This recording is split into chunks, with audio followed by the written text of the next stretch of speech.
Get this thing going. I'd like to first welcome everybody. It's kind of weird doing it between people there and there, but whistle or something. You go whistle. All right, everybody. I'd like to welcome everybody to our Seth and I's webinar. This is how to improve your approach to tournament practice. And I'm FLW Tour Pro Josh Douglas. This is my co-host, Bassmaster Elite Series Pro, Seth Feider. And we got an awesome guest today, FLW Tour Pro, Carl Jocumsen. What's up, Carl? Doing good. Doing good. Good to be here. We're going to get right into it. For those that are viewing, we got kind of a unique thing this time. This is the first time we're doing our webinar live from Thorn Brothers in Blaine, Minnesota. So we got a live audience. We also have hundreds of people online right now that are on this thing. For those that are online, we're going to try to do, we love answering questions. We're going to answer a bunch of them again tonight for both people live and people on viewing online. To do that, there's a chat feature. Please feel free to use the chat feature, but hold the Q&A. There's a Q&A button. You can see it here in the by the arrow. That Q&A is how we look. That's what we're going to look back to look for questions online, try to answer as many as we possibly can. Computer users, that's where the Q&A is up here. Smartphone users, this might vary for everybody. You get the gist. I guess iPad users too. All right, big congratulations to Jesse Ewing. Won the Featherwick Tackle Warehouse giveaway from our last webinar, $300. He's been paid up for Tackle Warehouse. Thank you very much. And of course, like always, we have some awesome giveaways to give away. For those that are attending online, we'll pick names at random and announce them on our next webinar, but we have a Navionics card, map card, a Hydrawave H2 from TH Marine, a Sims Challenger Pro Suit from Sims, and the new Amphibia Eclipses. Yeah, been wearing these for all this year, and they've just come out available now, and they are the deal. I think we all three run Amphibias, so yeah, they're definitely the glasses to use. And for our people here in the audience, we got some awesome giveaways from Super Clean. Excelsior Brewing hooked up the crowd with some beer, so I think everyone's happy with that. We got tackle packages from Outcast, Rapala, Biospawn, and Biovex.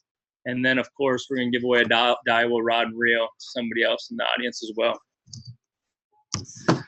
All right, every seminar we do and stuff like this, we always talk about preparation and opportunity. I started all my personal seminars with this screenshot right here, and it just shows that preparation is the key to success out on the water.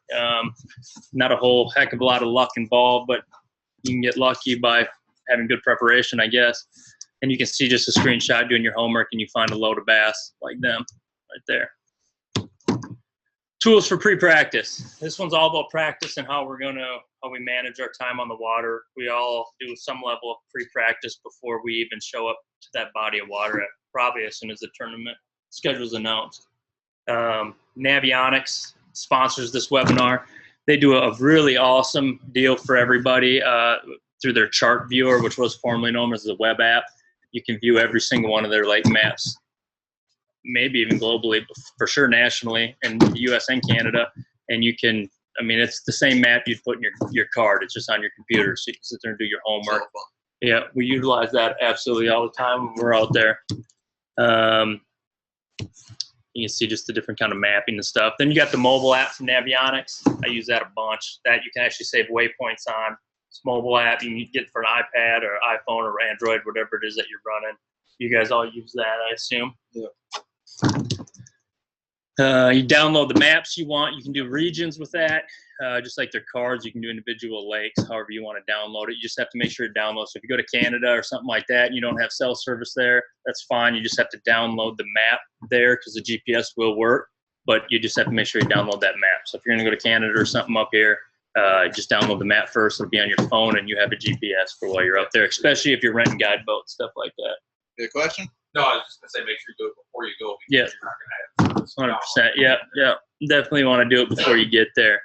Through that app, though, you can also save waypoints. You can transfer waypoints, share waypoints to your friends, anyone you work with, put them on your graph, however you want to do that. But you can see right here, they give you the coordinates to whatever it is that you're looking at.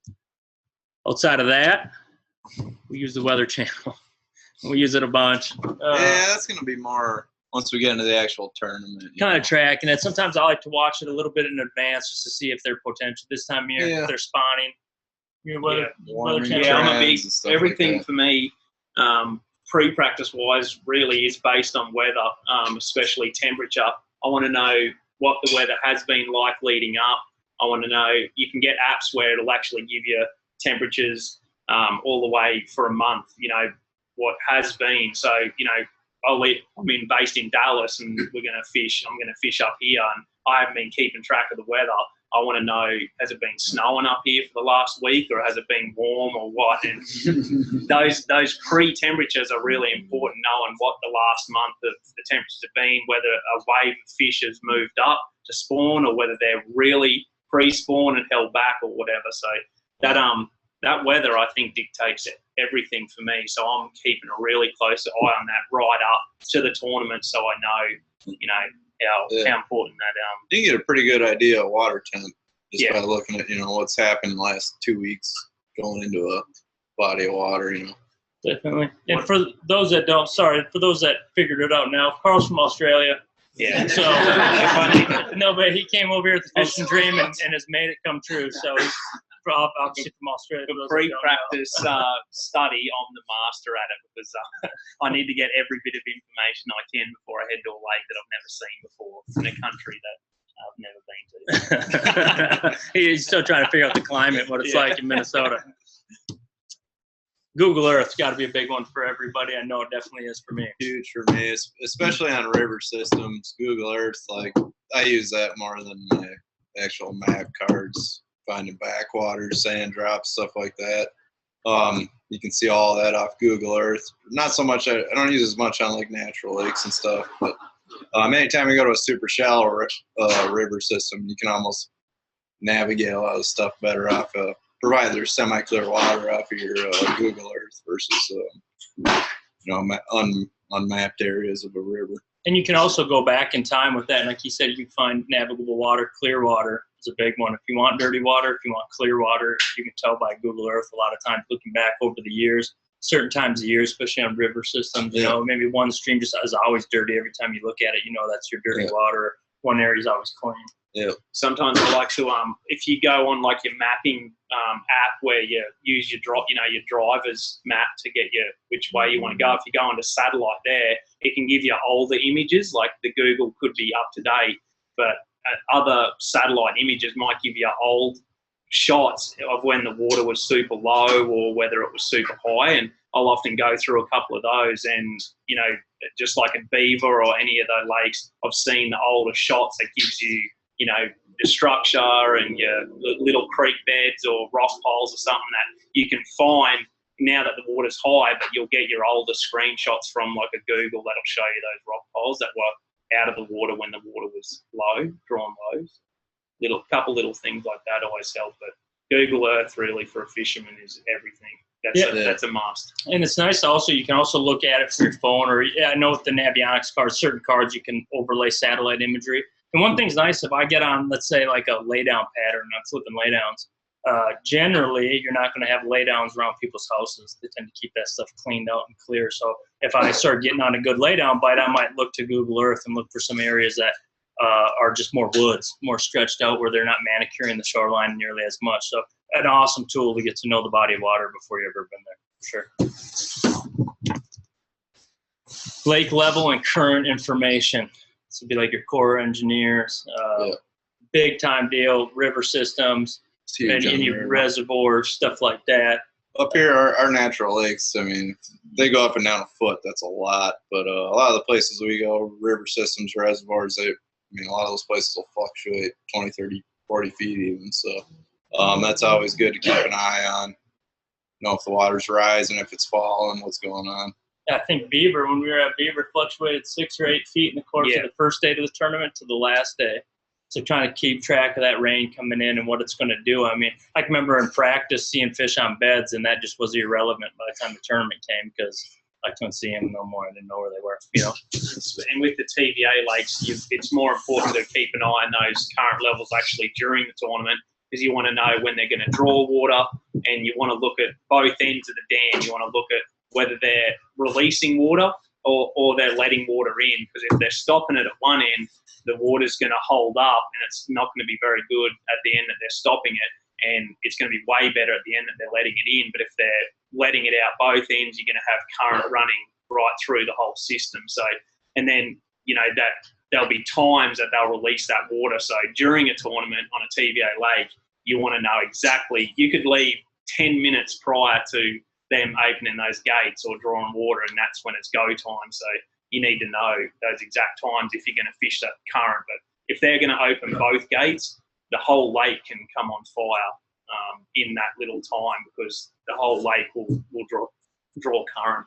Yeah, you know, when they start pulling current on a TVA lake, if anyone's ever been there before, Gunnersville, Kentucky, Chickamauga, they start pulling current, you get to your best stuff ASAP, because those fish are all so current orientated. Pre-practice and information period. So pre-practice, we're talking, you know, and everyone varies what level tournaments to even that they're fishing. Pre-practice to us is usually before the cutoff deadline. So that could be, you know, a couple weeks to a couple months, whenever it is that we show up there. That's what we're going to concentrate on. We're going to concentrate practice on 3 days before the tournament. So whether you're fishing for a local BFL or a club tournament or something like that, you may only have a day or two on the water right before the tournament. That would be your practice period. If you're pre-practicing, anything before 3 days before the tournament, and the reason why is that is good for looking around, but patterns can change so fast in a day, let alone 3 days. So pre-practice and information. Let's start one at a time. Seth, what's your deal with them both? For me, the only places I go and actually pre-practice are typically river systems where navigation's an issue. I like to learn how to run everything and just navigate the water system. I don't typically get a ton of like information from people. For me personally, it just doesn't work out. You know, guys can tell you go to this creek, throw this bait, and you go there and it doesn't translate for me. Some people it does. So I don't like to get a lot of information about where the fish are. I do like to go and, you know, figure out where I can run and how to get in and out of every place I go to. But like I said, pre-practice for me is going to be pretty much on like expansive river systems, places with a lot of shallow water and stumps, and just trying to get around. Not so much doing a lot of fishing at all. Yep, I agree with that. Pre-practice, if I can do it, I'm going to go. A lot of times I won't even fish. It'll be on my way to another tournament or something. I'll stop in there for a day or two. I mean, just simple things. Where's the main boat ramp where you're taking out of? I mean, that's just stuff when you only have a couple days you're trying to figure out. It's nice to know where that is. You can also use it as an opportunity to check out lodging and stuff like that. But just to see the lake, see what it is you're working with. But I've tried the deal, you know, try fishing and then or information, both of them. I don't mind information. For me is kind of tricky because I've had like my worst tournament in history and I got a lot of information. At the same time, my best one, I didn't get none. So it's one of those. But with that being said, it's just different. You can't give me a waypoint and tell me to go to the spot. It never works for me. It doesn't work. It's different if I can go there pre-practice and I got a friend that maybe lives in the region and I can actually go fish with them.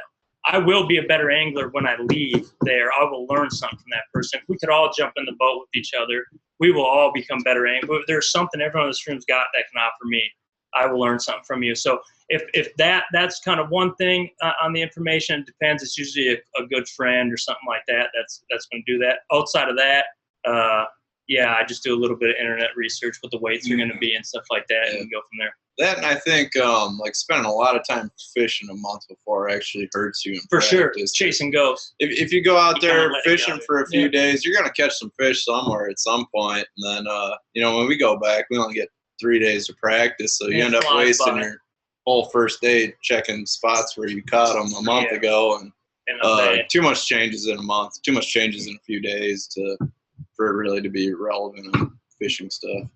And sometimes you just got to use your own nose, not somebody else's. You know, use your own nose, sniff them out. Yeah, I think for me, the information over the last 7 years, it just hasn't worked for me. The big one, just like Seth said, is navigating, like especially the Mississippi River, something like this, coming up and getting someone to run you.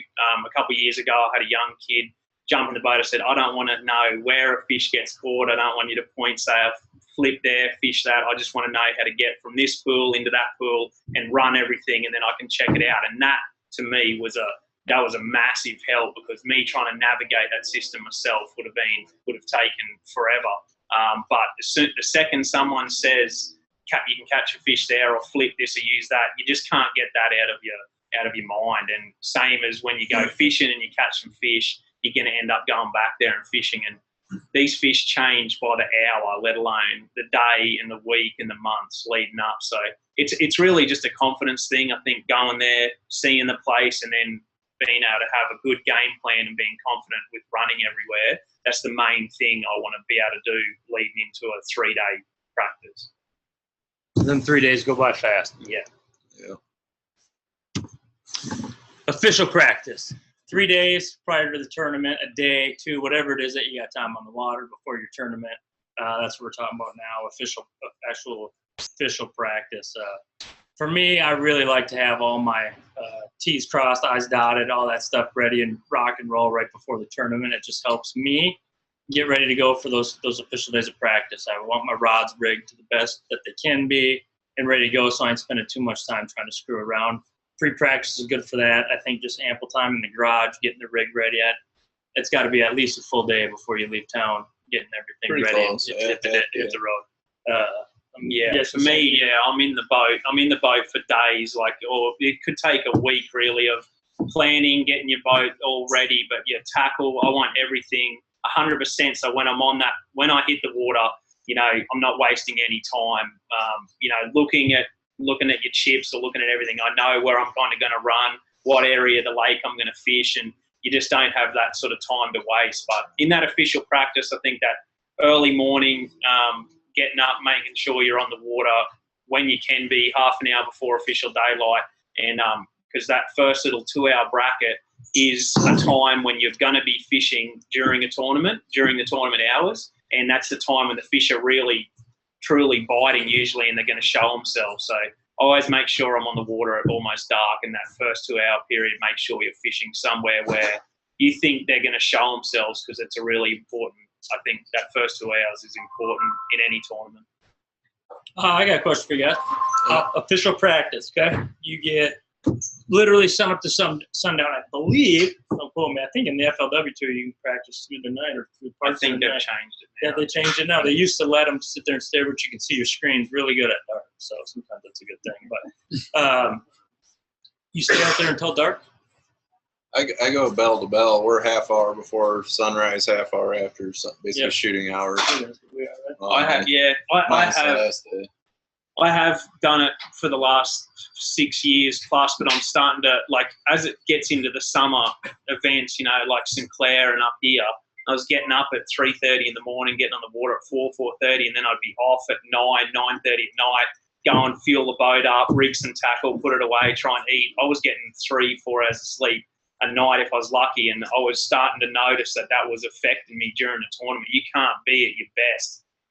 Some guys can. There's plenty of guys that can do it. But for me, I found that I was finding fish at 8 o'clock at night that were biting, and it had nothing to do with what was actually going to be in the tournament. And I would end up running to them and they weren't even there. So I have backed off that a little bit. I prefer to I'm on the water at dark no matter what, but I prefer to get off.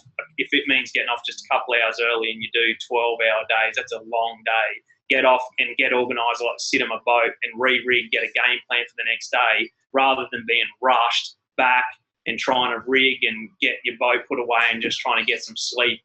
That is starting to flow into my fishing, and it's helped me a lot over the last year and a half, I think. I'm definitely out there right away in the morning. At the same time, I'm generally out there until dark.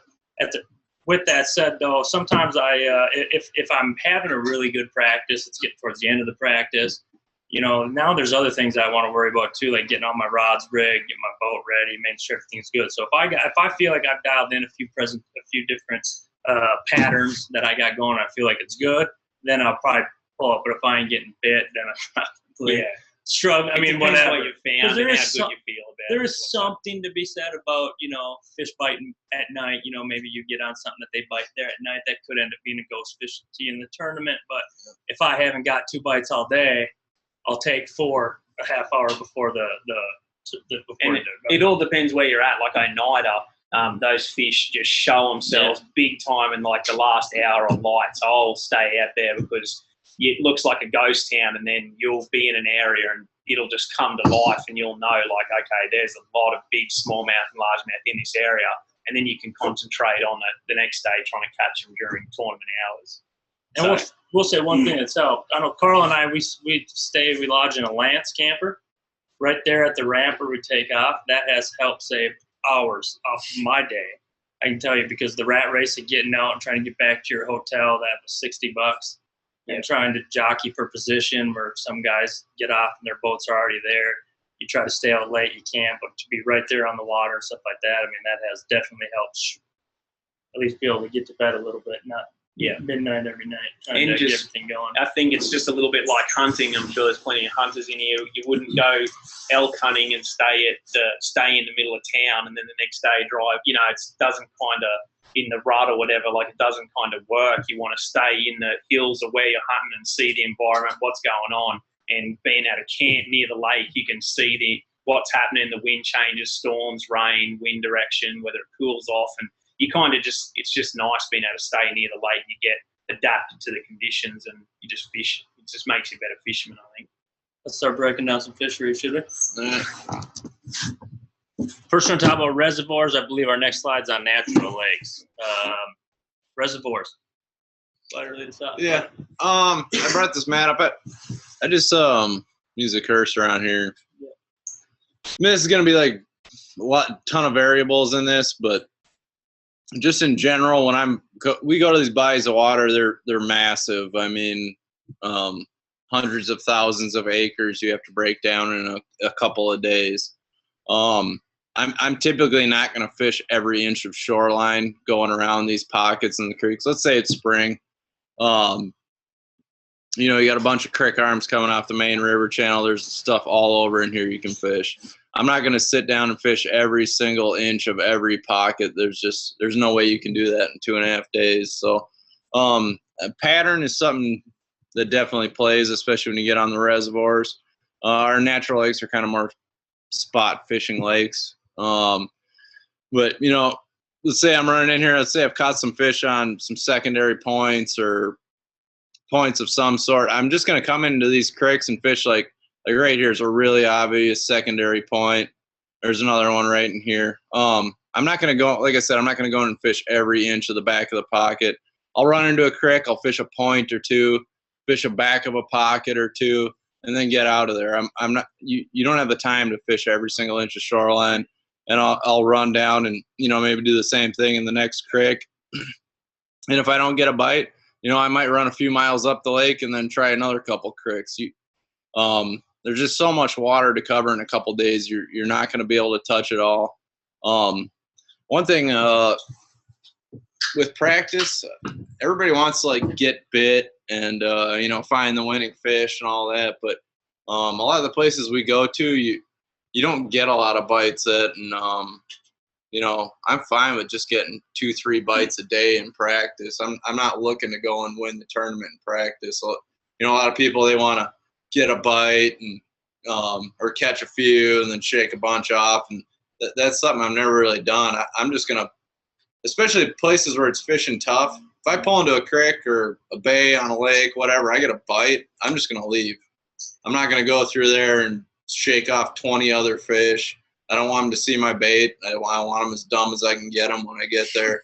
I mean, any fish you shake off is going to think twice about eating the same bait when you throw it back at them, no doubt about it. So I'd rather just not even be there, not even show them anything. Where I see a lot of people make mistakes is they go in there and, you know, they catch a couple, they're nice ones, and they work all the way through there, and they want to, you know exactly where every fish is, shake off a fish under that dock, shake a fish off on that point, shake a fish off out of that brush pile, where to me, that's what I'm going to do tournament day. You know, I just need a few bites to tell me what areas I need to be in. And then tournament day, I got 8 hours. I can go fish. You know, if I only get bit in 2 or 3 creeks on a whole reservoir, I can spend my whole tournament in those couple creeks. And another thing I noticed with like going in and shaking fish off is like you get the preconceived notion like that's where he lives. Like say you go up to a lay down, you pitch your jig in there, one eats it, like that's where he is. in tournament day, what are you going to do? You're going to run right back to that lay down, pitch your jig, and they're not going to bite, and then nothing. But little do you know, he's just sitting on the point right down the corner where if you go in there and practice and you just get a bite or two in the creek, you're going to fish everything in there in the tournament rather than, get your heart set on. It's basically preconceived notions. You're going to get your heart set on, bites that you had in practice. And at the end of the day, it's a liquid world. It's changing constantly. Fish are never going to sit in the exact same place at any given time. So I just like to get a feel. I like to run the whole lake when I go there. I'm going to go all the way up the river. I'm going to fish down by the dam. I'm just going to fish really obvious stuff, a lot of community stuff. Bridges, the most obvious point in the whole place, the most obvious pocket in the whole deal. Go in there, see if I can get a bite or whatever. And then, I'm eliminating areas too. If I pull into a few creeks and I fish the most obvious stuff and I don't get a bite, I'm probably not going to go back there. If I can pull up on some community stuff and get some bites, or obvious stuff, I should say, and get some bites, and I know there's some fish in that creek or that area of the lake, and tournament day is really the day to figure them out. You don't want to be the guy that wins practice, because the guy that wins practice never wins the tournament, ever. And one thing too with the reservoir fishing in particular, I'm definitely searching out patterns on a reservoir. Natural lakes can be patterns for sure too, but they can also be very spot orientated. And I mean, like that's a hammer hole right there, and that's a spot. The reservoirs, I try to find 3 or 4 different patterns that are working for me. I learned the hard way in my career. I jumped into it, and I was one that tried to fish everything in practice. You just can't do it. It's impossible. And when you do it, it's you don't fish anything properly. Nothing. Fish everything half-hearted, and then you're jumping over areas that could be really good because you're trying to move through or cover too much ground. Yep. And areas that I've hunkered down in sometimes, and I know there's fish there. I just got to catch them. That's what I do. I catch fish. I'm good at that. I just got to hunker in that area and figure out what they're doing that day, because it'll change. I've had it change right in the middle of the day on me. Just different, because you get the best of all worlds. You get to fish what's going on right now. The sun comes out this time of year. I'm going to go bed fishing. It's windy and it's blowing hard. Well, I'm going to go and get on some wind blown points, something like that. I'm going to fish the conditions, not try to force the bite that I had in practice. And definitely getting around those different areas and moving water. And one thing about these reservoirs, they're big. A lot of times they're big. A guy from Minnesota took me a while to dial that in. And now fishing the tour and only having 3 days to practice, I'm still learning how to condense a lake into 3 days. So one thing I did is I used to come with, like, let's say my first day of practice, I fished down by the dam and I got one bite. I'm not afraid of that. That eliminates water. Okay? That starts telling me I'm either lost or I'm eliminating water. But either way, it ain't working for me. And I need to make something work for me. So now I'm going to go run up the river and try something. At the same time, let's say I have a really good day down by the dam, okay? I might not necessarily go all the way up the river the next day. I want my dots to start connecting to some degree. I've had that on these big lakes where next thing you know, I had 3 days of practice and I look at my graph and I'm like, wow, I got really good water 2 hours that way, really good water 2 hours that way. I can't fish at all. Mm-hmm. So I want to start figuring out my flight path. Now, I know I caught 2 4-pounders there doing this. I'm almost positive I'm going to go there to fish. I want to create a flight path from takeoff to there and start making some areas that I can hit in between. When I do that, I seem to be able to have a lot more success. And I don't run thin out on the water. I think that some of the worst things that happened to me, like even this year, is have phenomenal practices. And it's just got me too locked in. Cumberland, some of the lakes, weather is everything. You've got to be watching that weather and looking at what's coming up. And Cumberland for us, Reservoir, this year, it was 85, it was 70 all week, 85 degrees on the day off on Wednesday, and we woke up to 28 degrees and blowing 30 and pouring rain. And I went straight to the fish that were biting for me where I thought I was going to catch them, and guys had terrible practices, but the wind blew, got cloudy, and they went down the bank with a jerk bait and just smoked them in a spinnerbait. And it was so easy. It was so easily done. And all I had to do was bail on these. You got to be ready to drop everything and fish the conditions, because when it changes on you, you got to say, okay, leave them for now and go and do what the conditions are telling me to do. And then I can come back to my fish.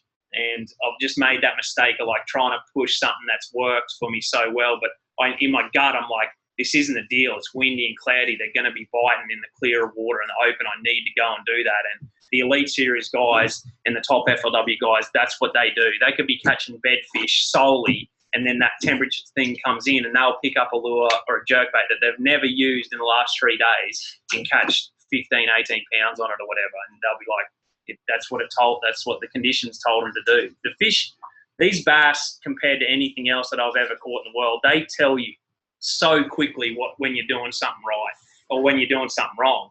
That's the coolest thing about a largemouth and a smallmouth bass. It's like, if it's not happening, they're telling you you're doing the wrong thing. And when you do it right, it is so easy. It's like you just think, why isn't everyone just smashing? It's so easy because you're just giving them what they want. But that's why you always just got to be like, if you're pushing something and it's not working, just be ready to change. And the best guys at the top of their game are the fastest ones to change. They're the quickest decision makers. They're the fastest at realizing that it's not happening and being ready to adjust. I promise you, every one of my best finishes I've ever had, at some point in that tournament, I did something that I hadn't practiced, hadn't done. I changed. Something happened. It's one of the hardest things to do. I swear it is. Everything tells you not to do it, but your gut. And that's what you got. I can't tell you how many times if your gut tells you something, do it. I mean, really seriously do it. And for a guy that's got ADD, that's horrible. My gut tells me to do all kinds of things throughout the day. So definitely, guys, that's just something, though. It's you got there for a reason. You got to trust yourself when you're on the water and go with that, because the fish will reward you for it when you do it. Going back to having a good practice and why that is bad sometimes is, for me, I look back at my top 12s in Elite Series and a good finish this year on FLW and in the Opens. It's always been where I've had a really tough practice, but I found one little deal, and I'm like, all my cards were down on that one deal. I'm like, that has to work. So I've really concentrated on that and put all my efforts into a small area when the conditions have stayed the same, and then I've developed a really good pattern from that. But when you have a good practice and you catch fish all over the place, the second you're making a cast here and they're not biting, you're thinking about the other area where you got bit somewhere else, and then you go there, and then you go next minute you're jumping all over the place. And Potomac River last year, Hackney and Christie, they stayed in the one area for 4 days straight. They just never moved. They just had this little 50-yard stretch, and I found those stretches and I fished them, but I blew through there and I was gone. Like, I caught a big one right now, and I was thinking about another place where I was catching them on a chatterbait when the tide was right, and I just had to hunker down. So my strengths are when I just find a little deal and I can pick it apart. And that, I think that's a big mistake a lot of people make, is just running too much and not hunkering down on them. Because there's just fish everywhere in a lot of these lakes. You just got to figure out how to get them to bite. And I think that's key to a good tournament angler too, is that's the hardest part of what we do. We got to decide when to go, when to stay. It's hard. It's really hard. You know, when we're watching that clock tick, tick, tick, tick, and you got one bass in the live well, and you got to make a decision. You had great events. All of us have staying, had great events going. But one thing I will promise you is when the big engine's running, you are not catching bass. So keep that in mind. You know, the more time, the more opportunities you give yourself to keep a lure in the water, generally the more bass you're going to put in the boat. Natural lakes. Feider? Okay. This is Minnetonka. Feider's a good one to talk about, Minnetonka. Ain't gonna be nothing real specific, but just when you go to just when you go to like a natural lake, this is a chain of lakes. A lot of the ones we have tournaments on up here are. I definitely want to see every single one of them in practice, even if I don't even make a cast in them. A lot of these chains of lakes, they'll vary greatly in water color and vegetation density, but they're really diverse, and you can use that to your advantage. You know, whatever you're at these kinds of places, I like to fish my strengths. If you want to fish boat docks, you can. If you want to fish out deep, you can. If you want to fish in 4 inches of water with a frog, you can. So I like to make a lap through every single bay on, I mean, this is Minnetonka, but I mean, practice for, let's say, a Denny's or something. I'm going to make a lap through every single bay, see what's going on with watercolor, see what's going on with what the grass is growing, and just kind of pick the area that fits my style the best. And, if you like throwing a drop shot and light line or something, you're going to want to look for the clear water and the deeper grass. And, if you like flipping a jig in a foot of water, you're going to go to the dirty water and do that. But I'm just getting a feel for the entire lake is I feel pretty key. If you only go and practice, a little section of the lake, you might miss the boat on something that's really going on. And like I said, I like to see everything in practice and then kind of worry about catching them more in the tournament. But Minnetonka is kind of a tough one. It's it's a really spot oriented lake. Waypoints from like 10 years ago are still good. And stuff. He likes to see every square foot of Yeah. the area. No. No, you can't do that on here. Yep. But A lake like Minnetonka, 15,000 acres, something like that. fish I is think. big though. But for instance, if you stayed on the east side for your 2 days of practice and then you got to scales and you had 12 pounds and people bring 20 and they're like, we fished the dirty water side, you'd never even know that there was one because you didn't look around. And with that being said, and this goes on different levels, I agree. I definitely try to see as much water as I can. I burn up a lot of boat gas. For us, we didn't spend $5,000 to get in that tournament to worry about $100 in gas. We want to see it.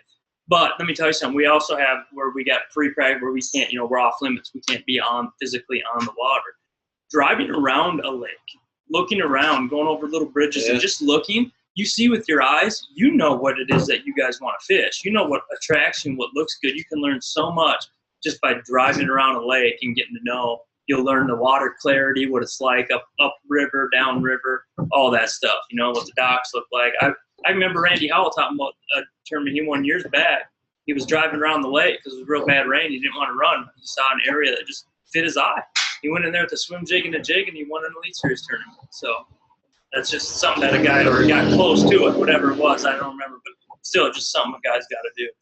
But it's kind of the same deal I was talking about with the reservoir. I'm not going to fish every single inch of every bay, on a lake like Minnetonka. I'm going to go fish a couple obvious shallow deals, a couple obvious deep deals, and see where that takes me. If I don't get any bites, I'm probably going to write that bay off. And if I do get some bites, it's going to be a place I'm going to look at in the tournament.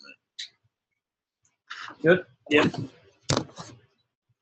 Search baits. We got a BioVex topwater bait, a Rapala DT, a Bassman spinner bait, cast tackle swim jig. I am by far, and this is something that I'm getting better at every single day, as being a search bait fisherman. I have to be. I have to get better at it. I got to move water. I have to move it fast. Every bone in my body wants to be a flipper, dragger, spinning reel. I want to comb things. I want to finesse fish them. I want to flip them. I want to hit docks, something like that. But you just can't. And not only that, especially when you start getting to reservoirs, they're looking up a bunch of times too. So you got to give them something, but you really have to move water in practice. Find active fish. Let them tell you something. Yeah. With that, you guys do you revisit spots? Do you revisit if you caught them in practice? Do you go back to that spot? Not in practice. I think that's a big mistake a lot of people make. They find a school of fish and they want to go check them the day before the tournament. Never do that. It's the worst thing you can do. Yeah. Like, okay, let's say it doesn't matter how it works out. It's still going to end bad. You're either going to go there the day before, not get a bite, and then not go there at all, or you're going to go there the day before and catch like a 4-pounder that you burn for the tournament. If it's like a spot, you can tell in 5 minutes during the tournament whether that's productive water or not, and you can catch the fish when it counts rather than burning them in practice. And checking a place a day before the tournament, they might not be there, but the weather gets back to where maybe it was when you caught them there the first time in practice, and now they're there again. So I never double check anything in practice, but going back to search baits more, that's one thing growing up in Minnesota, it's a lot of pitching, worming, dragging stuff, fishing fairly slow, a lot of finesse stuff with a spinning rod. But the way I look at it, if you find a good area where there's a bunch of fish, one of them is going to be dumb enough to jump on a spinner bait no matter what. I don't care if you're in a tournament, you end up catching every single fish on a drop shot or a whack and senko or something like that.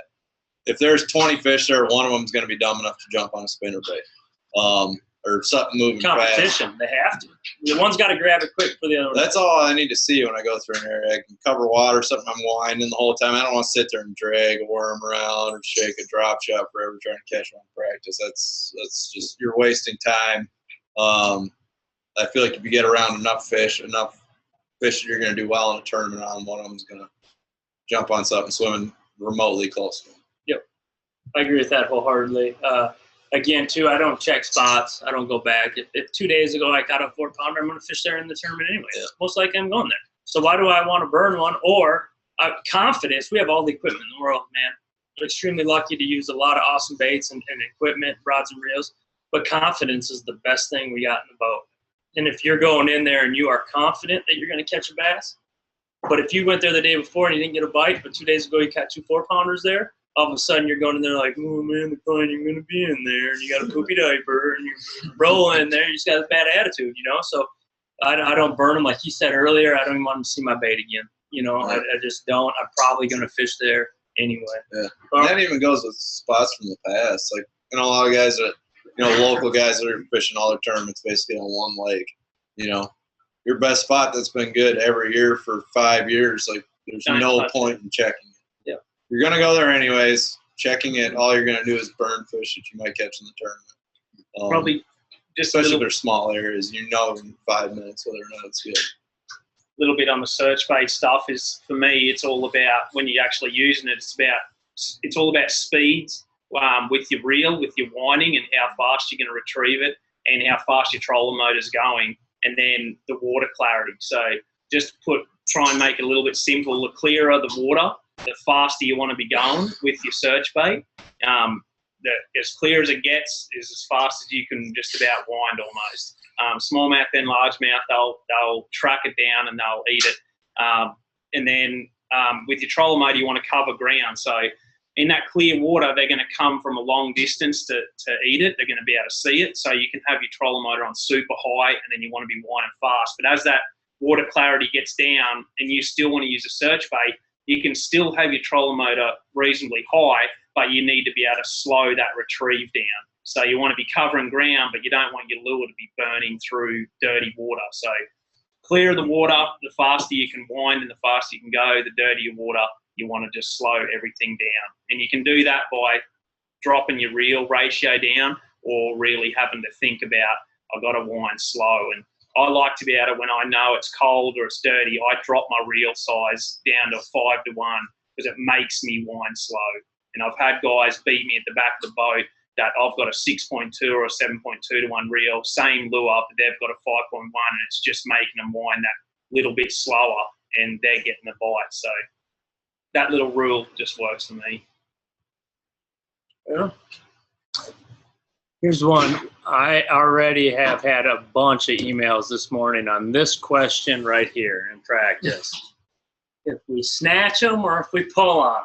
That sucks. Let me tell you what, I've spent more days in Florida pulling on them than I have actually catching them. And I don't even want to know what was pulling on the end of my bait when I decided just to shake them free. Yeah. I set the hook. I do too. I do. But I'm not a big shake-off guy. I'm going to catch that one, and I'm just going to pick up my trolling motor. I'm going to leave. Yeah.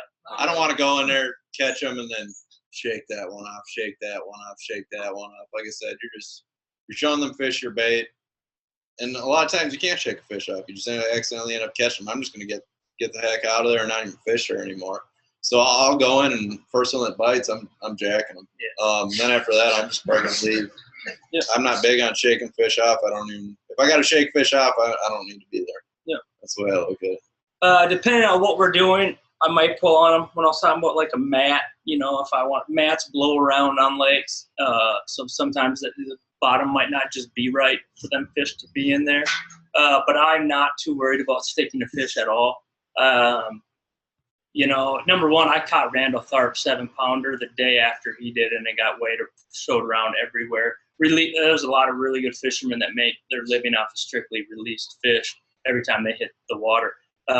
They will bite again. They have to eat again. I'm not overly concerned about sticking them is going to burn that particular fish, nor do I really necessarily think I'm going to catch that particular fish again. If there's one 4-pounder, there's a bunch of 4-pounders in there. or hopefully there's a bunch of 4-pounders in there.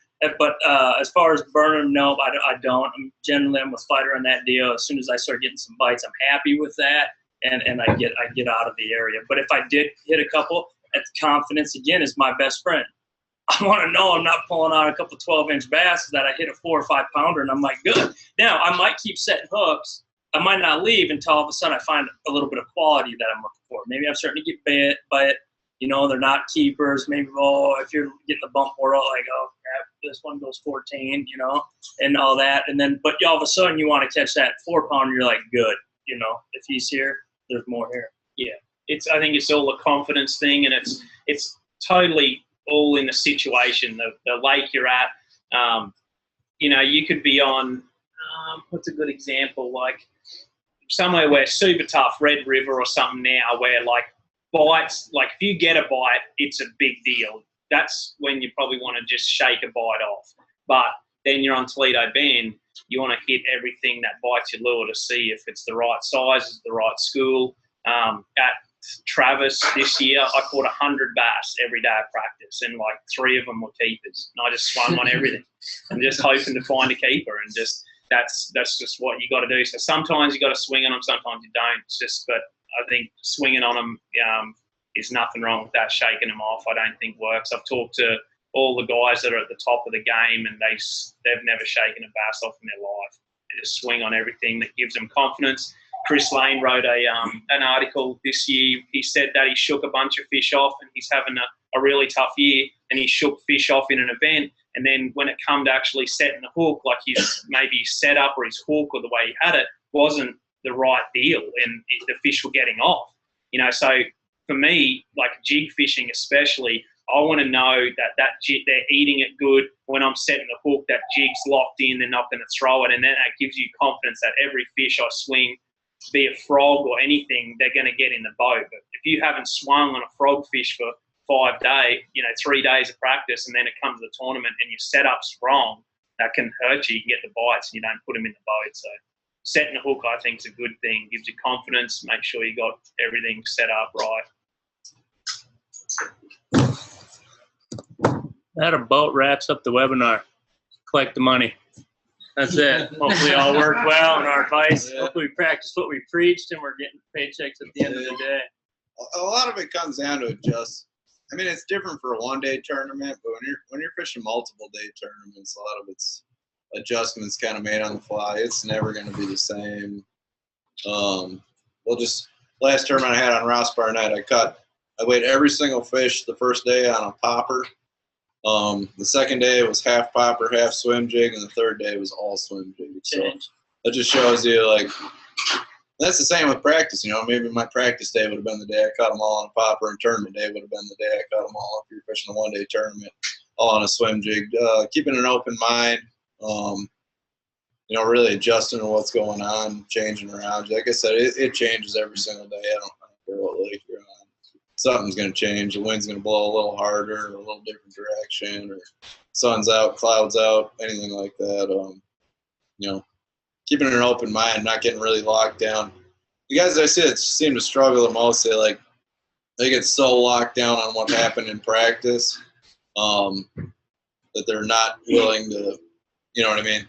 They got these 3 spots. They caught them there on a jig in practice, bunch of big ones. They won practice. They go to those 3 spots, throw their jig, and it doesn't work out. The guys that make the adjustments are the guys that end up having the most success in the sport, I think. And adjusting fast, I suppose, too. Yeah, like quick. if you're thinking it, you should be already doing it straight away. Just that wind's blowing, it wasn't blowing the day before, and you're thinking that could be a reaction by going, just drop everything and go and do it.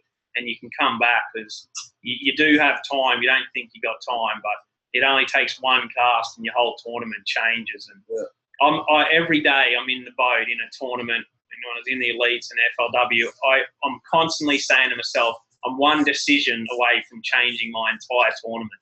And we've all got hundreds of examples, but consistently my gut has always been that bull shoals and a jerkbait bite, and I was throwing it for 2 hours. It wasn't working. It got slick calm. It got hot. Fish were just starting to move up, but they weren't up yet.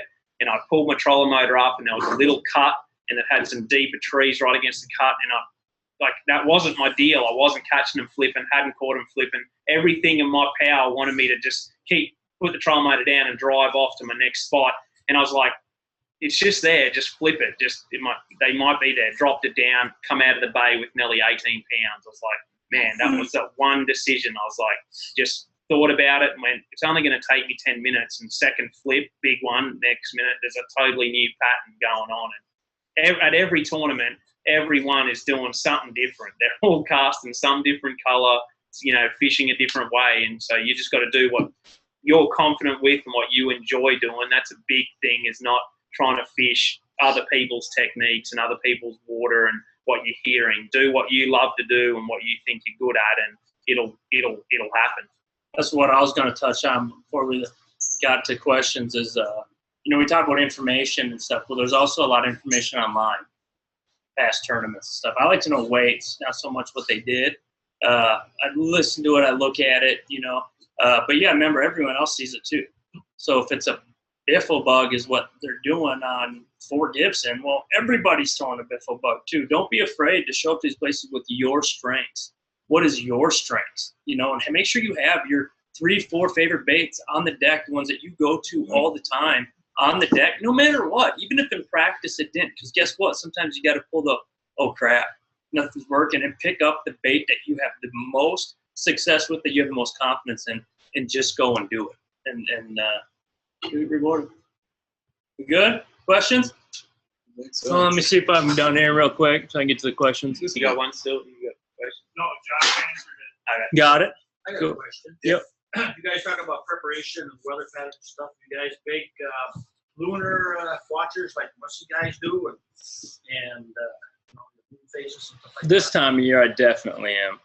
I'm Because big of on spawn. full moon, new moon for as far as spawn goes, but like the muskie guys are more into like moon rise, moon set, stuff like that. I don't pay attention to that just because we get our set 8 hours, you know what I mean?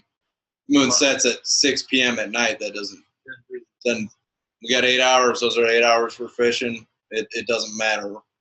And I don't think bass are, I feel like they feed more frequently than a muskie does, where they don't get as, locked down on moon rise, moon set. But full moon, new moon for spawning fish for sure.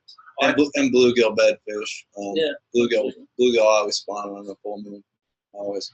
I like it. I watch it all and see the peak bite times, like on your almanac. And mainly reason is I think bass do peak at those bite times, the same as all fish, but I want to make sure that I'm not running in that little gap. So I'll look and it'll say there's a peak bite time at 11 and there's a peak bite time at 3, and I'll just make sure I'm fishing my good stuff at that time.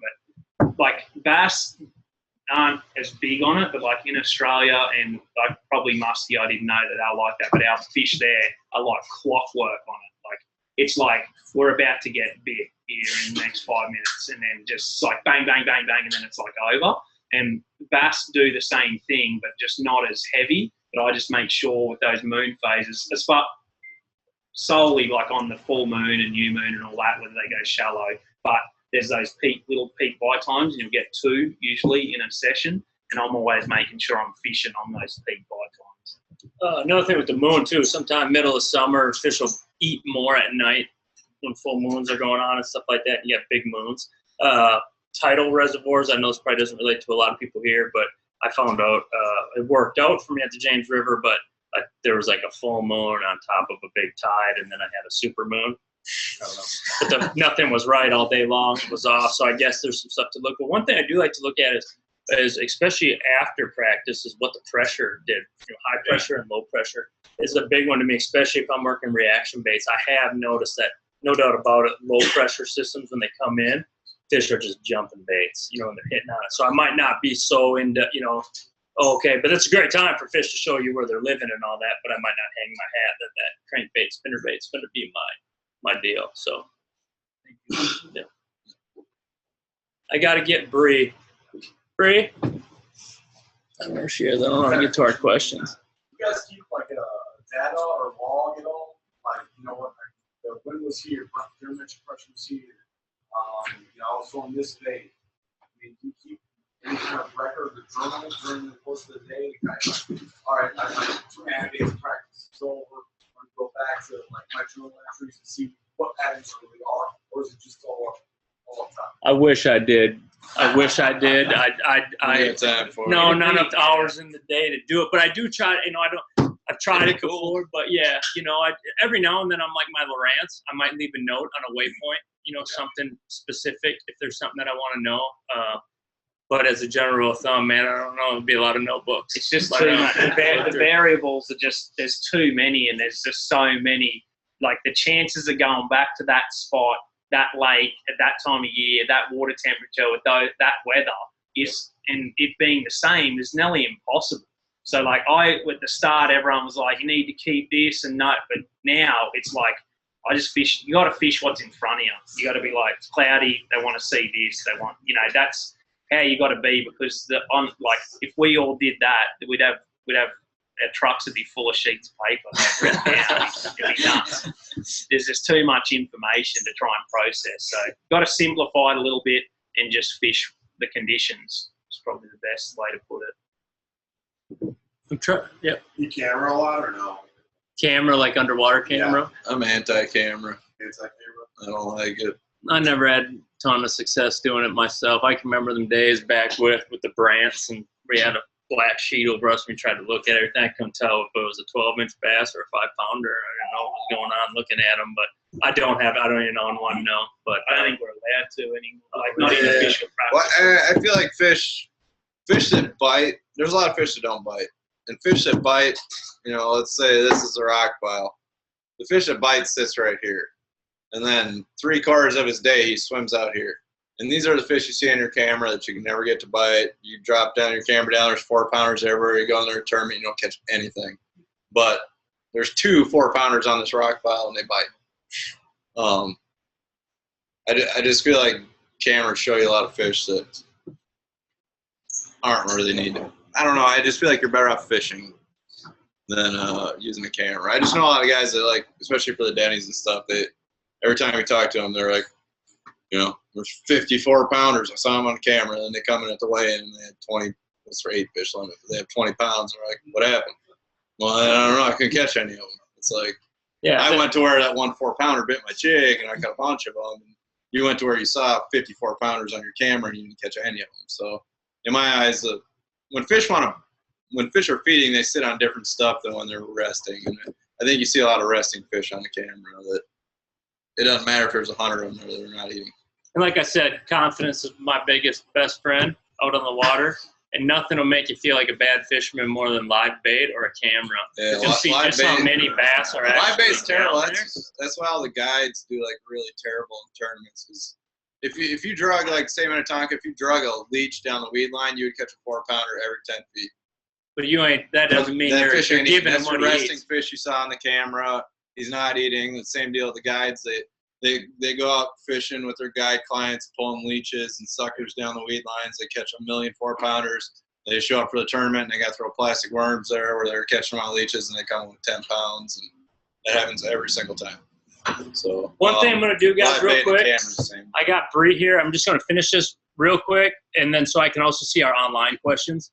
For past webinars, you can always go to my website, Josh Douglas Fishing. We got a YouTube page. You can go on there and check out any of these past webinars. This one will be up there. And then presentation courtesy of the Fisherman's Widow. That's Bree Douglas. That's my wife. She is seriously the brains around this operation. We were joking on the way here that if she just left me today, this would be not a good deal. We would be, yeah, she just showed up, so we were all right. And then real quick, a big thank you to Thorn Brothers, where we are all at here. This was awesome. We got a big crowd. Why don't you shine the camera back, show everybody who's here. We had a big crowd here. Say hi, guys. Thorn Brothers has got a lot of good deals for all you guys in-house, and for anybody that is viewing online, if you're looking at getting into some Daiwa rod and reel combos, whatever you want for the next 24 hours using the code Daiwa20 at thornbrothers.com, we'll get you guys a 20% discount. All right, I just need your help getting so I can see the deals on this deal. I know. You can probably text out now and go to the regular. That's fine. No worries question. Oh, I do gotta say hi to somebody quick. On here? Yep. Yeah. All right. Here we go, Feider. We got a bunch of them. Oh, boy. All right. We do. All right, Feider. I was trying to find them too. Can I just, does everybody have a raffle ticket before we? I do have to say hi to the NGTA bass anglers in Canada. Hey, What up, buds? we're Skyping later. Let's Get go ready. for a rip, buds. All right. Who's got a question here before we get to the online ones? Somebody had a question? Josh, I was just gonna say, like with the whole camera deal, I mean, it's only good for those people looking for structure that cameras or electronics early on, right? Like if you're looking for those rock piles before the weeds come up. Maybe. The yeah. good thing about the camera is like if you drive over it with your 2D or your down scan and you see some lumpy stuff or some fish and you want to know, are they walleyes, are they bass, are they muskies, that's where I see the best benefit for a camera. But to just straight up drive around with a camera for 2 days looking for fish, I don't find it beneficial. But just for clarification on what you're seeing on your electronics, it is nice. Anyone else here got a question?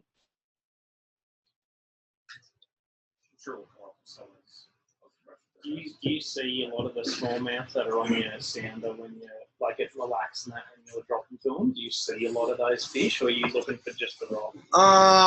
Like in that one tournament, probably like 25% of the fish I caught I could see on the graph. The other 75% was just It's the just rock. nothing, just the rock, and then you catch. Well, they sit so like the rock and the bottom come so tight, and they sit right there. You can't actually see them on your. Yeah. I got a quick question. Yeah. You're talking about your time that you actually hit the fish is 8 hours. So do they have a bell or a gunshot or something? You get to leave, and Blast off, yeah. then you got to come back. At a certain time, depending on what your order was going out. So what time does that day? What time does your day normally start? Sun up to 8 hours generally. Is the first flight? I have to be back 8 hours from the time they took off. Second, third, fourth, it staggers, so you could get up to 10-hour day, maybe something like that. In the You could opens, there's almost a 10-hour day if your last flight. But just depends on how you're doing it.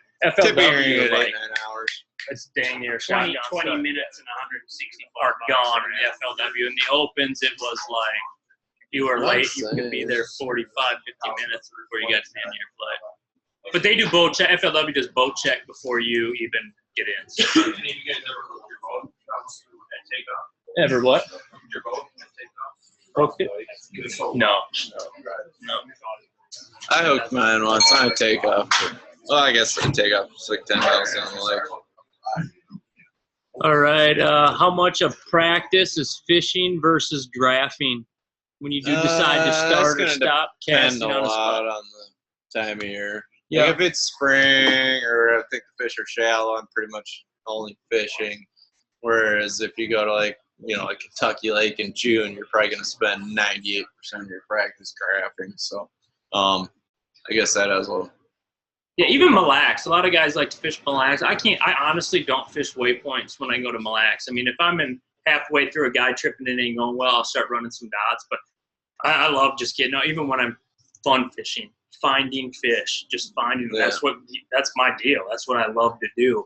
I love catching them, don't get me wrong, but it's more rewarding when you find a new spot and you start catching those fish.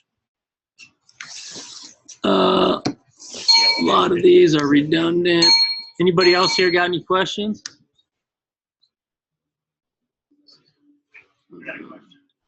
Is there? So the St. Jude tournament, obviously on the river, super high this past weekend. I mean, how much time do you actually spend fishing the main river when the water's that high? Do you try to fish that 8 hours? You're gonna probably burn out your trolling motor batteries. Yeah, it's hard to get batteries to last 8 hours on the main river, but what happened this week with the Jude, like I went down practice Wednesday, Thursday, Friday for it. First day of practice, it was still pretty cold. Current fishing was really good. Caught some nice smallies on the main river, whatnot. Thursday, it was okay at best. Friday, it was non-existent. And Friday about noon, I pulled into some slack water stuff and started to see some fish spawning. So It happens that quick where, you know, if you went and practiced the weekend before for that tournament, you're done. Yeah. I mean, all those fish were on current seams and stuff like that. And by the time the tournament rolled around, they were pretty much all, I mean, everybody did good. I think was fishing for spawning fish or fish right around the spawn. But there's times a year when they're on that main current all day. You know, if it was the water was 5-6 degrees colder, it'd have been a current bite, and yeah, you'd have burned your batteries to nothing by the end of the day. Yeah. You know, when you're fishing like a little local team stuff, it doesn't matter. You can really kind of like have your motor running and one guy casting and stuff like that. But like Elite and FLW, they're so cut and dry on the rules where, you know, if that was the case, the guy would probably be done by, you know, noon, 1 o'clock. You'd be stuck to fishing, you know, slack water stuff at that point. But, you know, if the current bite's really on at that point, you're gonna do your damage in the first few hours anyhow. But yeah, you'll definitely burn the batteries up like nothing. Any good ones in there? Yeah. Chris Blank wants to know if the brown ones are going to be chewing this weekend on Mille Lacs. I'd assume so. I won't be there. There gonna be a lot of boats up there, but it'd be a good day to catch like an 8-pounder probably. Big fat one hasn't spawned yet. Here's a question. What bait would you recommend for sparse grass with the bottom 1 foot of water being heavy grass in 60-degree water? Bottom 1 foot. How deep are we? I don't know. Maybe a drop shot be all right. Cranking over lip, bottom 1 foot. Yeah, it all depends, I guess, on how deep we are. Swim bait. Yes, swim bait. Speed worm might be a player. Okay. Let's see. Niles is asking how the beer tastes from Excelsior Brewing Company, guys. That's the owner. How does it taste, guys? Heck yeah. Doctor approved. Thank you. Great. Oh, there it is. Do any of you knowingly fish an area during a tournament where they release fish from previous tournaments? During a tournament? Yeah. For sure. If you cannot catch a bass your entire practice, go to the boat ramp. Sometimes sometimes even Fail if you safe. can. If you've been out 3 days and haven't caught a fish, go to the boat ramp. There are always fish around the boat ramp where the weigh-ins It's are. nearly impossible to win on retreads, but you can definitely cash a check on. I think the biggest one is current and river. River fish with current are the #1 players for it because they take them out in the river, they drop them off. There's current. The first thing they do is swim to the bank and get in behind a piece of structure. So one, you can target them. They're in the depth you can catch them at, and river fish are just hungry, so they just bite. And I learned that the hard way. Arkansas River, when I made the year that I made the elites, I was scratching and clawing trying to get a limit, and guys were catching 40 and 50 fish of release fish, just smashing them 15 pounds a day because thousands of fish got just dropped off, like bang right there, and those fish went to the bank and they bit. So, but Beaver Lake is a big one for it. You know, it's a huge lake, and continually tournaments go out of that Prairie Creek, and there's just the most fish in the whole lake are in that one area. So you throw a little Ned rig or something that's super finesse and get them to bite. It's a pretty good game plan. If you did one, bud. your jig worm. Jig worm. You're Minnesota. Okay. All right, guys, we're gonna do 3 more online questions, and if anyone else here has a question, then we're gonna give away some prizes. Let me do these 3 ones here first, so we can go off a line.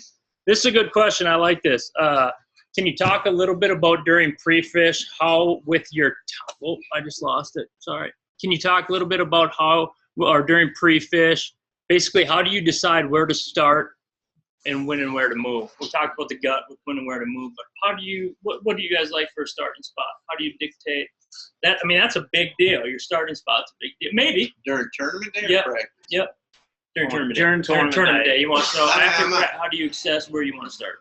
Depends on what's going on, where you're at. But, I mean, typically I want to start on my best stuff from practice. But, you know, we go places where there's a shad spawn or something. You better be That's doing what that I'm saying, first yeah. hour of the morning. Even if you ain't really been on it.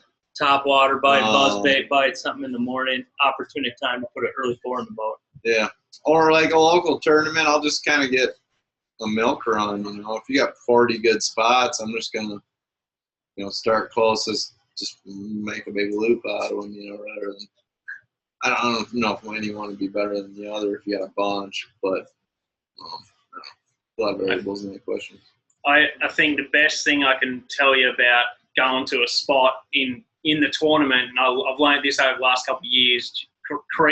Jeff Creed taught me it. He said, go to your best stuff that you've got first. Don't pull up 10 yards short, 10 meters short. Don't lead up to it and work up towards it. Go to it and get right on it, because on the elites and on FOW or any tournament, if there's a tree and you think you can catch a bass on it, go to that tree and try and catch that bass, because if you pull up short, I guarantee you someone's going to pull up in there and catch it in front of you. Or it's happened to me multiple times where I've had a big school even in a little cut or a creek, but I've had something where I thought I could catch numbers, and I pulled up the numbers spot, hasn't worked, and my deal was this. And when I've got there's been a boat on it, and then they're sitting in the top 10, and you're like, that was my stuff. Go to your juice first, and don't pull up short or go past it or work way to it. Go right there. I can tell you, fishing the Denny's and local stuff here, we give each other a ton of space, a ton of respect out on the water.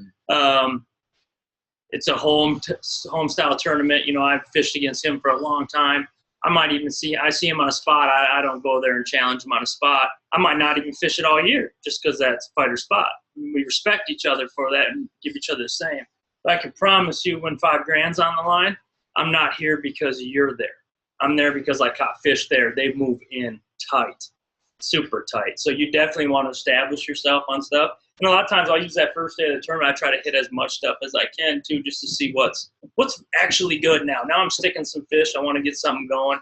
What's good? You know, what do I really got here, and establish myself in those areas. So yeah. Especially multiple day tournaments. Yeah. You know, say you start on your best stuff, you catch a big bag. I'm gonna go hit everywhere else I found them in practice. Even if I just come in there and kind of fish halfway off the side, make a few casts, just to let it know that, you know, who's ever sitting there when I get there, like, I found these fish too. If my stuff doesn't go that good from day one, on day two, I found these fish too. Just, you know, make your presence known. We actually got an A-rig question. Rich says that the A-rig he knows is illegal in most tournaments, but do you use it in practice much? We still can't. It's I suppose you could in pre-practice. Let me tell you something about the A-rig. The A-rig got big because it caught fish that nobody knew how to catch from before. When we used to grind out shaky heads for 12 pounds, won you that tournament in the dirtiest time of the year, like November, in some reservoir somewhere. Then all of a sudden an A-rig, school of shad, that's what they eat. So you can start targeting that fish. That's not a fish you can necessarily duplicate catch anyway. So we can't use it at all, basically at all. Practice is out of the question, and no, I don't really throw. I honestly don't know if I own A-rig anymore. Maybe one or two. I probably got one or two. If you can throw it, you probably should be throwing it. If you're allowed to throw it in a tournament, there's nothing that can beat it. I spent nearly 3 years mastering it when it first came out and first got word, because literally you just couldn't compete without it. And I got really good at it to where, like, it wasn't just a chuck and wind deal for me. I really knew how to fish it and what baits to throw and where. And then now I don't even own one, so it kind of sucks. But I was enjoying throwing them. They work. You can lighten them up and throw them around docks, throw it like a spinnerbait, throw it deep. Great way to just take someone out and catch them a bunch of fish, but unfortunately we can't use them anymore. It's a kind of a good and a bad thing, because it was taking out so many other techniques. You were just having one or two rods on your deck, and everything else was... I literally spent my first year of the Opens, didn't know nothing about it. Paul Elias just blew it up. I'm like, that ain't my deal. I got my butt kicked like every single tournament because I didn't throw it and I wasn't good at throwing it. Then right when I got good at throwing it, they banned it. So it's kind of all out of there. But one more on here. All right. So just wondering, say you have a horrible practice and nothing works, you'll probably get a check. Yeah, generally how that goes. Do you pick your favorite confidence bait and just roll with it, or do you go still trying to put together a pattern tournament day? I do a little bit of both, actually. I think every good fisherman, when they like don't get bit on what should be working or preconceived notions or whatever, they all go back to their confidence technique, whatever it is, spinnerbait, crankbait, flipping, finessing. Yeah, if you're not getting bit, do what you do best and fish what looks, you know, the most like home to you. So Carl actually taught me Gunnersville this year. Gunnersville is like Mille Lacs of Alabama. It's awesome, right? Well, this year we were there under like the worst conditions ever, and it was miserable fishing, horrible. And something Carl was taught and he passed down to me. You know, you're down there and you're thinking, okay, I got to throw a swim bait and a lipless crankbait and stuff like that to catch fish. Well, at a certain point, when you ain't getting bit, you just got to resort back to getting bites. Period. You need to catch some fish. So if that's a shaky head on a bridge, if that's whatever it takes for you to get bit, downsizing, do whatever you got to do to start getting some bites for sure. Yeah, I just stole your Yeah. Taught me. All right, guys, we're good here. Any more questions? So I was wondering, so if you already got 5 on your best, how long do you stay there? Do you keep banging it out? If it's a multiple day tournament, that's what I'm trying to get at. If they're 5 good ones, I'd probably leave. You know, depending on where you're at, what defines a good one. You know, some places 2 pounder, some places 4 pounder. If I have 5 good ones, I put it to you this way: I don't want to cull out like, or I don't want to catch like 3 1/4 just to cull up to like a 3 1/2. You know what I mean? If I go there and I catch like, let's say 3 pounders a good one, catch 5 fish over 3 pounds, I'm gone. I mean, Here's a curveball for that question. What if there's someone else that knows about your spot? Are you going to protect your spot? There's plenty of guys that know the spots generally, and you just can't worry. One thing you can't do is worry about what other people are going to do. It's kind of you like against the deer fish, hunting. man. Yeah. The only way you can guarantee, same deal, like with deer hunting, letting like little deer go past you. The only way you can guarantee that deer dies is if you shoot him. You know, in your head, you're like, oh, he's going to walk on a neighbor's property, they're going to kill him, but that doesn't always work out. Same deal when you're fishing. The only way you can guarantee that fish gets caught is if you catch him. You know, some other guy might think he knows the spot, pull on there, make cast 20 yards off to the wrong side, not get a bite, and they're all still right there. You're actually better off not seeing it. Just get out of there and never look at it again and come back with the same confidence that you had when you were catching them. But the most heavenly thing that can ever happen is catching 5 big ones off an area and having 6 hours to explore the lake and fish. I just go like the new stuff. All my biggest bags that I've ever weighed in have come from having a giant bag and then fishing other stuff and turning it into just a monster. I've got a bit of a deal where I try and think about that I've got like a huge bag in my live well already when I'm fishing, even though I've got nothing. I try and pretend that I've got 15 pounds. Because if you don't fish like that, like every time I look, I'm like, I've at Gunnersville, I threw out 22 pounds and put in nearly 27. And the only way I did that is because I had 22 pounds. I wouldn't have caught that 27 pound, not even looked like it, because I slowed down and I saw what was happening, and I fished slow and I fished just natural, and that's how the big bags come. So keep in your mind, when you start fishing fast, that's when everything goes to water. So. Yeah, and looking at what your bag is too. I mean, if like he said, they're all 3 pounders and 15 pounds is a good sack there, then you're looking good. But say at Chickamauga for that open, I had a 25 pounds in the box and still had a 3 pounder. On Chickamauga, I could really upgrade that massive bag to like a mega bag. So it just kind of depends on what you got. But to be able to put 5 good ones in the box and then go and continue practicing, go check your other stuff, and saving fish is a good feeling to have. Because you can burn a hole. There's no doubt about it. You can burn them up. You can sit there and burn them up or just condition those fish, move them. You know, the fishy schools, they follow the boat. They disperse different, and they can just get the pressure and leave. And that's why you generally see we show up at a body of water and the bite's good, and it tightens up every single day. That fishery starts getting tougher and tougher and tougher because 200 boats makes it fish tough in a quick hurry. They see a lot of baits coming through. Anybody else? That it? Let's give away some prizes. Let's do it.